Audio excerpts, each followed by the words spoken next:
Welcome to the awesome Software Testing and Quality Talks podcast.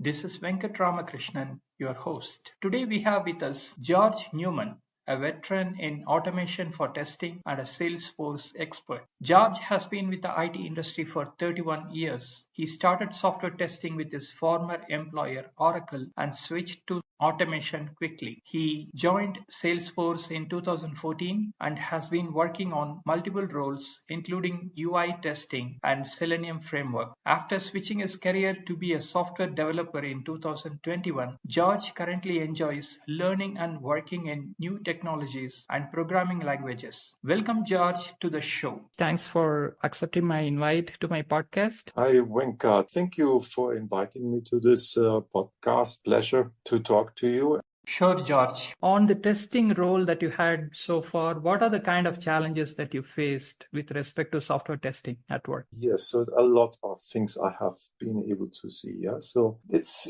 say the beginning with manual testing. Well, this was for the JDeveloper IDE, what the Oracle was developing back then. So there I was focusing on on Swing automation. Swing was the Java framework for UI. Yes, so quickly became apparent the main problem what folks are still mostly working on today is where the heck is the next component I want to interact. Even there, this was already the problem. Yeah, so I took a first step at this problem because I recognized that the tree built up for components in the UI, well, it's not much different today in the browser, that these trees can become extremely large and hard to search, but found back then a nice, elegant shortcut, and this was the accessibility. Because believe it or not, accessibility is actually a pretty nice criteria to locate components on UI. The solution was here to not walk the whole tree of UI components, but to focus on a way smaller tree, and that is the accessibility tree. Here, accessibility comes into play when you have a screen reader which would like to read the content of UI element to the user. And of course, reading the whole tree would be absolutely a nightmare. So very early on, Java Swing framework came up with this accessibility, and this simplifies things greatly. This simplification I have been chasing ever since, I can say. What are the potential shortcuts to make it easier to locate a record in the UI? Well, the means in a browser may have changed, not walking a tree in code, but using some XPath or CS selector or something like that, but still remains the same thing, how to best characterize a component so that you are able to find it whenever you need to look for it. Yeah, that has been a problem for a long time, right?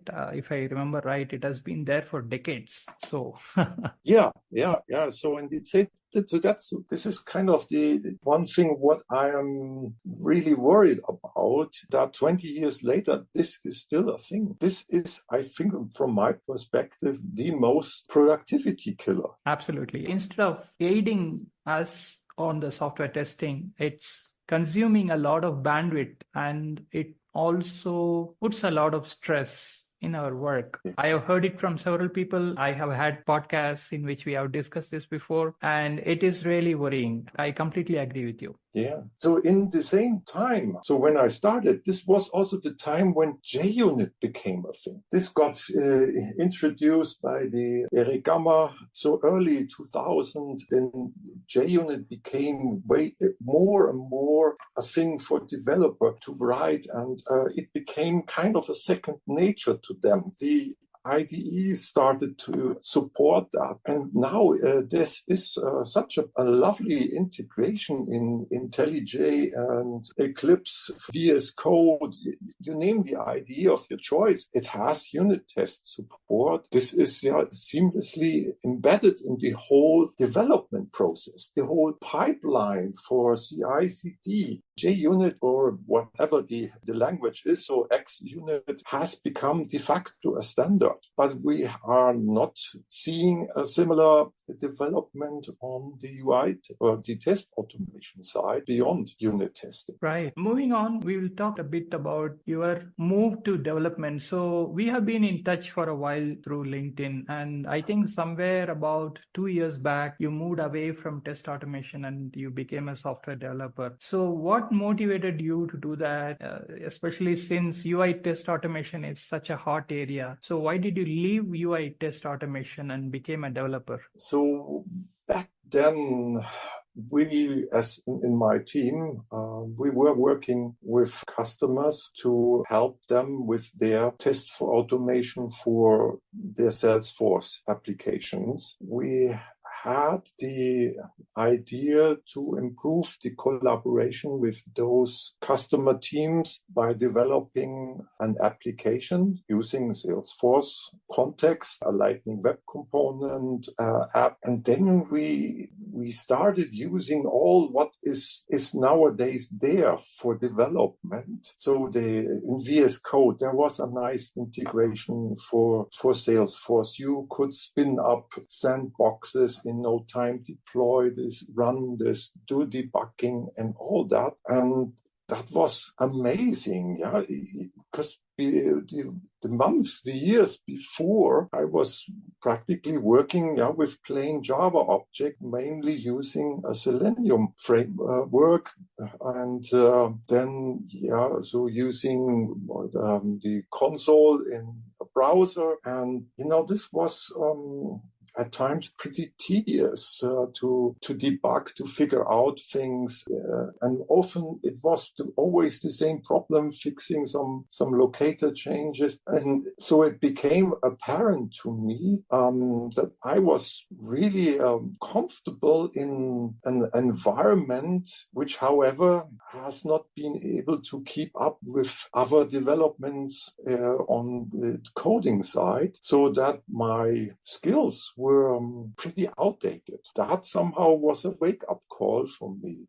That I had to do something. And so I moved way more into that direction. And so nowadays I'm working with AWS, Kotlin Go, Terraform, all those things, new technologies, getting involved in AI, and that's staying that long in the testing environment, in the realm of testing. I somehow forgot to catch up with what's going on in the development world. That was really a rude wake-up call, and you probably heard that January last year there were some big rounds of layoffs, not just at Salesforce but also in other areas. I would have been laid off back then because I would still be on the testing side without perhaps not up-to-date skills. I wonder where I would be today. That was really a sobering experience, but I were able then to catch up, the steep ramp up. I hope I can now say that I have been able to catch up with all that, have been able to turn the table and be able to continue on my career. That sounds pretty interesting. What is your personal opinion on the future of test automation, if I may ask you? I was pretty sure this question would come up. And before we take a look at the future, I'd like to lay out a few of the core problems I see today. The future of testing will strongly depend on what solutions the testing community is able to find. So I will name a bunch of fundamental problems. It's hard to order them by dependency or by importance. They all have some dependencies on each other, as you will see in a second. So in no particular order, it is what I see as the 3 or maybe 4 fundamental problems in test automation. So number one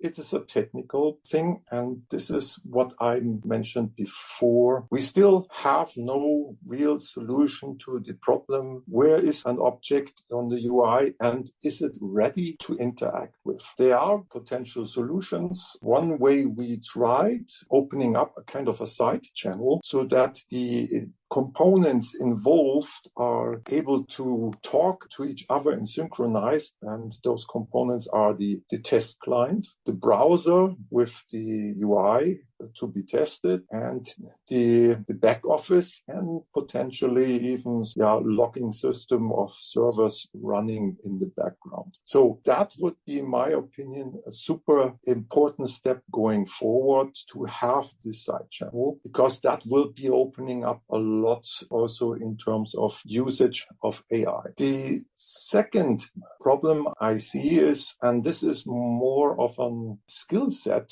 thing, many test automation are not coming from the development track. They are often not folks who have degrees in computer science, but they kind of migrated into it. They perhaps were end users asked to do some manual testing, and then since they were feeling comfortable, they are asked to move into test automation. But they are not up to the task of running and maintaining and developing a rock-solid test automation framework. This is aggravated by the default standard Selenium, an open source tool, which is then be asked to be adopted. If I learned one thing from working with those customers who were using Selenium, and likely still are, those projects, they really need to be handled like a major software project. That is usually not what people are able to do unless they really get trained on that, which leads to the third problem I see. That is the fact that management is not really seeing test automation as a must-have. Why is that? Well, if you look at the development cycle, so often projects run over, but the release date is not shifted. So what happens? Things get deployed anyway, even if it means cutting testing short. Management does not want to invest in productivity booster tools like commercial tools for UI test automation. Why? There's a nice open source framework. Go use that. Next thing is, if you look at skills and salaries, I'm pretty sure that testers get not the same salaries as the developers. So again, it's not really then an area attracting highly skilled folks. This means the teams working on test automation, they are always struggling to keep up.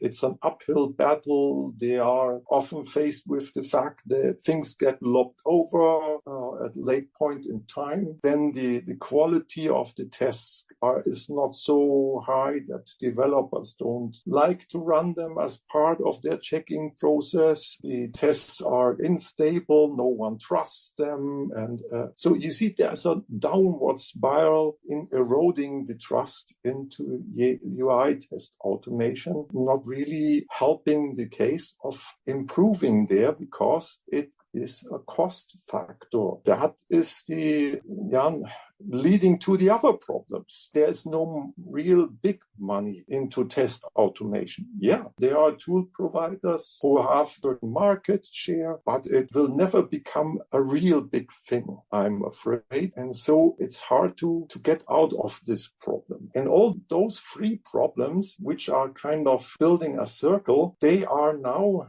leading to the fourth problem, that there is not enough good tests out there in terms of really big numbers of tests, so that it would make sense to throw AI at this. AI thrives on having massive amounts of data to process. Then what AI is suggesting becomes better and better. But even large companies, I sphere will never reach a number of UI tests which are large enough so that AI is really able to do something sensible with that. And even if there are a larger number available, there kicks in the problem number one. We do not have this side channel between the tests running and the test code. So what is quite a simple thing in JUnit tests, where you have the code to be tested, the unit tests in repository. You do not have that usually for UI test automation. You may have code, but you have absolutely no idea what is the application under test doing at this point in time. That is a really sobering recipe for the increases in productivity through AI. Right. Yeah, that's indeed very sobering. I think during the course of our discussions before, you had mentioned several times that testers are at crossroads. What do you mean by that? Which way do the testers travel from here? Yeah, so let's tackle those problems. I think there is lots of room for highly skilled people in test automation. Thinking about solutions to improve the productivity, there is definitely a lot to be done. And productivity gains, what currently we are seeing for developers through the help of AI, I would love to see in the tools available to test engineers. This means, I would recommend to really upskill you folks, get familiar with AI, get familiar with the new tools in cloud computing, use just standard things. Yeah. I've seen so often the problem that people are not really using repositories like GitHub. Get used to all those tools. You need to be able to play in the same league as the developers in that sense. I see this is an essential thing here. If you want to stay in test automation coding style, the other track may need some convincing, and perhaps convincing yourself, convincing your management, and that is to really make use of the commercial tools available. Because if you are not a highly skilled developer, then frankly, I would recommend to stay away from Selenium. I would recommend to you get familiar with such test automation tools and beef up your productivity by using them. Those tools, they cost quite some considerable amount of money, but if I may say, this one seat for a license may be costing $10,000 a year. But if you compare this to your salary and the boost in your productivity, this is actually a no-brainer for management. If you are twice as productive, then the cost for this seat is easily recuperated. So that is one crossroad I see for folks. And if the third one is, if you somehow feel this is not exactly what you would love to do, but you agree with my sentiment that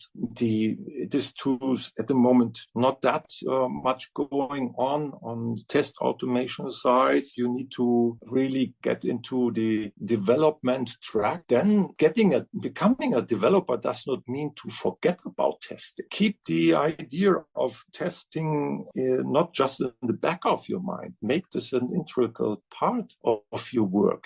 Work towards solutions which improve this whole situation. You know, this idea of this side channel, what I mentioned, this needs people on both sides of the aisle. It needs people on the test automation side. It needs people on the application side. And also people on the browser side to support this, to make this happen. Network. This is applicable to everyone. Network with folks, join forces, collaborate. Yeah? So often I have seen that test automation engineers are fighting this fight alone. There is more to be done. And to some degree, I really love seeing things like that. There are now more conferences on testing. This was not the case about 5 or 10 years ago. So that is a good trend, but such a trend is only perpetuated if you ask your manager to be able to attend those. Plug in yourself into the community and help the test automation community to, in best case, close the productivity gap to development, but at the very least, make sure that test automation is not falling behind even more. That is the big task ahead, to be not able to increase the productivity on test automation side, because this will unavoidably lead to the obsolescence of testing. If developers are outpacing you with development of new features, and you have absolutely no chance to catch up. So that is the thing to be avoided. Yeah, that's quite right. So George, what's your opinion on this generative AI and how it is going to impact the testing? Well, so what I said before, we are in the test automation community is in danger of missing the boat here. We need to amass enough tests so that AI can do something with it. Second thing is AI also needs to get some understanding of the application under test. So what do I mean here? Coming from the Salesforce world, and if you pull up want to create a new record, such a form has a certain format. So you have certain links to be present, you have certain fields which are present. This information is, however, vital to know when you look at the test. So if you have a test and it says, and you only see things in Selenium, written in Selenium, click on this button, enter this value in that field with this particular locator, how would AI be able to build up a relation to the application under test unless there is some information provided so that AI would be able to make that connection? And this is here where I somehow have a little bit of a grudge against Selenium, because with Selenium, you are coding a test on a very low level. Granted, they have improved things so that when you want to locate an object, when you want to interact with an object, this has gotten better and better over the last couple of years. But if you are taking a look at this from what is the job to be done, and to stay in my example, the job to be done, fill this form with the appropriate values. And if I want to write a new test for a new form, the job to be done is fill that other form. How would AI be able to tell this apart? Yeah, this is true. not possible from just looking at the code. Yeah, that's very true. Very true. That's a very interesting problem to have. And it's, I don't know how it's going to get solved, but we are still in very early stages. So we are. So let's hope that AI will somehow solve this problem, right? No, I think I have one potential solution I have in mind, and this is let's say this is something what UI automation tools which have specialized on a certain thing. Yeah? So again, coming from Salesforce, if you have such a tool, those providers, they know how such a form looks like. So they are able to provide the job to be done to the test engineer, so that the test engineer only says, create a new case, tasks, which is one of the main objects in Salesforce, create a new account, or those jobs to be done, these tools can provide. And if they figure out a way and get the buy-in from their customers that all the tests written with such a tool, that the provider is able to pool them together, then these folks, they would be able to apply AIs. So let's say you have 1,000 customers and they automate the job to be done is create an account. So even if such a form is customized by pooling all the thousands of tests around creation of an account record would then be pooled together, of course, stripping off any critical data like personal identifiable data, stripping this away and then having a repository on their side saying, okay, we have now hundreds of tests for creation of an account. Now a new customer comes. They say, my job to be done is I want to create a new account record. Then this could be done through AI because the connection is there. The job to be done, create a new account, plus lots of examples for code, how it is done. And this means AI would be able to extrapolate and create new tests inside that IDE likely, but it would be a huge productivity booster for such a new customer because they would not have to do much of the wiring. That would be possible to be done on the side of the provider under the hood inside the IDE. The problem of stripping such information, this is solved. Companies like Salesforce are doing this today. Right. In quotes, they just have to implement it on their side. Well, granted, those may not be the largest companies, but I think that would be really a feasible way towards adoption of AI on a large level for test automation. Absolutely. And I hope that it solves the problem of the objects that we keep talking about, and somehow we come to a conclusion to this issue and we move forward, and then we can break new barriers and solve more pressing challenges moving forward in the front-end automation space. It's really a problem, I tell you. I mean, I've been hearing this from so many people, not just Salesforce people, but with many applications. Yeah, it is a back-breaking thing. And so I would wish that perhaps there are ways to get to something similar on Selenium side, those jobs to be done. But granted, this is a generic tool supposed to be possibly supporting each and every UI running in the browser. So naturally, this will be an extremely tough thing to come by. Yeah, I mentioned working with tool providers to somehow come up with such standardization. To me, Selenium is almost like, okay, I get killed for that, but it's almost like assembler for programming languages. Yeah, so, but in Java, you can have atomic integer, you can have concurrent hash map working with streams. Yes, you can implement this all by yourself, and that's how the Java folks have done that in the end. But those high-level things for such important problems need to come from such a tool. And I know the challenges for Selenium are absolutely great. Having worked on that level myself for a couple of years. So I know the challenges here, understand them. The dominance of Selenium, I think it is now getting in the way of progress here.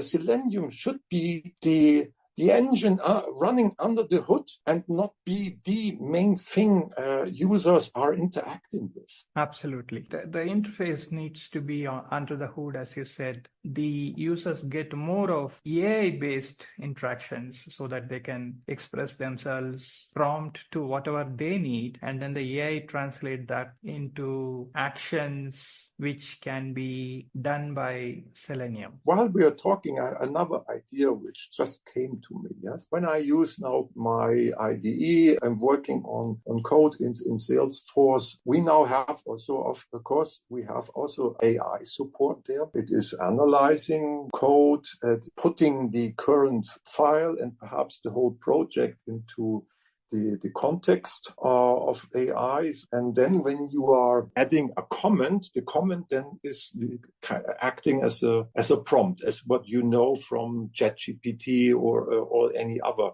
AI tool you are using. Perhaps that might be another thing that folks are going through their existing code base, are augmenting their existing code with good information about the application under test. Perhaps then code-driven AI tools like Copilot, perhaps they can already do something and improve the situation.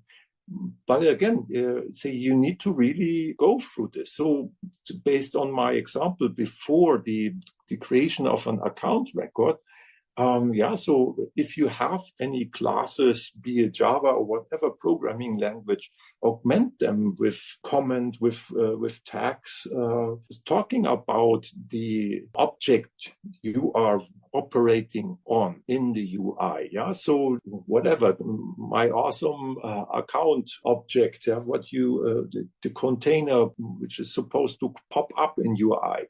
So augment that, all the things, augment all the fields with detailed information, and then let Copilot or whatever tool you're using, let it analyze that, and perhaps it is then reacting on similar tags you are entering on the prompt. Perhaps that is a thing. As I said, I have left the field a while ago, but perhaps someone in your audience is giving this a try and tells the community how this went, because that would be a potential improvement, almost, I would say, a low-hanging fruit. Absolutely. So I'm pretty sure that we will have Salesforce, we will have Selenium, and we will have automation tool developers in the audience. So they can all come together, try to solve this problem once forever, and we'll make progress in this regard. Thanks for your wonderful idea. Thanks so much for your wonderful set of views on software testing and automation, and especially on the AI side. Thank you so much for being here. So apart from work, what do you do for fun? Do you have any hobbies or interests? Oh, yes, sure, I have. One thing I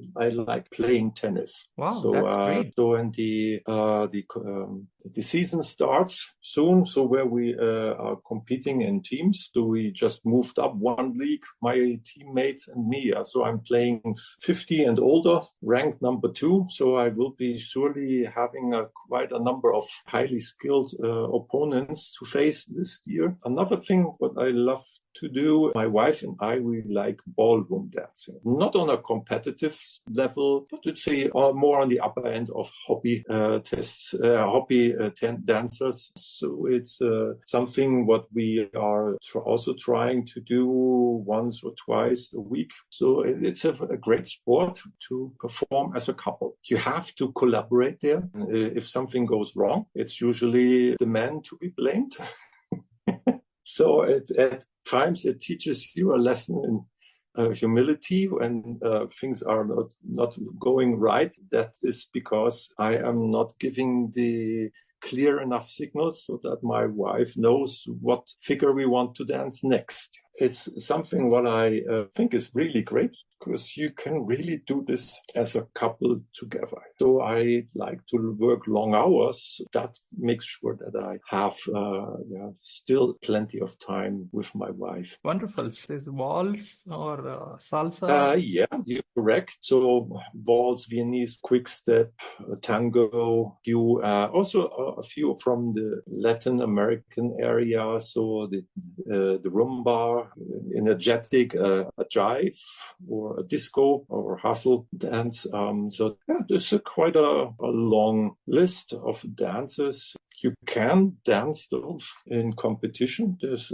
a lot of those folks going on. So really international world championships, you name it. Yeah, we in our dancing club where we are, there are a few highly skilled couples, and that's quite an amazing thing to watch them dance. So we are light years away from that.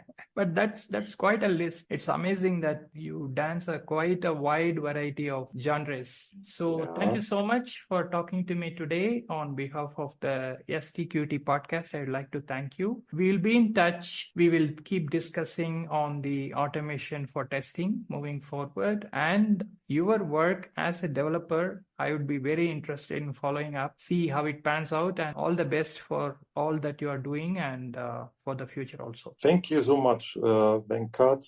Thanks again for inviting me to that. Let me rant a little bit about what I see as a problem. I hope that I have been able to give a few ideas, a few glimpses into potential ways for test automation to continue thriving in the future. Absolutely. So there were very valuable thoughts, and I'm pretty sure that the community will be able to take cues and move forward from there. So thanks a lot, and have a nice one, George. Bye for now. Bye, Venkat. Take care. Bye-bye.